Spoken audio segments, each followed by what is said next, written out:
എന്നാ മഴയാ ഷെബീദ ഇത്? എസ്കൻ ഭയങ്കര മഴയാണ്. കാരണം നമ്മൾ ഈ ലൈവ് കൊടുത്ത് തുടങ്ങുമ്പോൾ അതിഭീകരമായ മഴ ഉണ്ടായി, വലിയ കാറ്റൊക്കെ ഉണ്ടായി. നമ്മളിപ്പോൾ ഈ നിൽക്കുന്ന ഭാഗത്ത് കുറച്ചധികം കാര്യങ്ങളൊക്കെ ഒടിഞ്ഞു വീഴുന്ന സമാന സാഹചര്യം ഉണ്ടായി.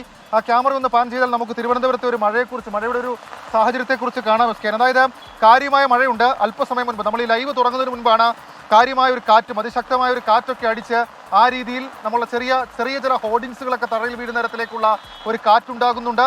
ഈ ആളുകളൊക്കെ അതിൽ ഒന്ന് പെട്ടുപോയൊരവസ്ഥയുമുണ്ട്. കാരണം വളരെ പെട്ടെന്നുണ്ടായ ഒരു കാറ്റും മഴയും ഒക്കെയാണ്. നിലവിലത്തെ കാലാവസ്ഥാ നിരീക്ഷണ വകുപ്പിന്റെ ഒരു അലേർട്ട് അനുസരിച്ച് ഏതെങ്കിലും തരത്തിൽ തിരുവനന്തപുരത്ത് അതിശക്തമായ മഴ പറഞ്ഞിട്ടുണ്ടായിരുന്നില്ല. പക്ഷേ അല്പസമയം മുൻപ് തിരുവനന്തപുരം നഗരത്തിൽ അതിശക്തമായ മഴ തുടങ്ങിയിട്ടുണ്ട്. അത് ഈ ആളുകളെ കാര്യമായി ബുദ്ധിമുട്ടിക്കുന്നുണ്ട്. പ്രത്യേകിച്ച് തിരുവനന്തപുരം ആ മുന്നറിയിപ്പ് പട്ടികയിൽ ഉണ്ടായിരുന്നില്ല. പക്ഷേ മഴയുണ്ട്. നഗരത്തിൽ കനത്ത മഴ അത് ഇപ്പോൾ ഇങ്ങനെ പെയ്തുകൊണ്ടിരിക്കുകയാണ്. ഓക്കെ, ഷെബീദ് റാവുത്തറാണ് മഴയിൽ കുതിർന്ന് ഈ റിപ്പോർട്ട് നമുക്ക് നൽകിയത്.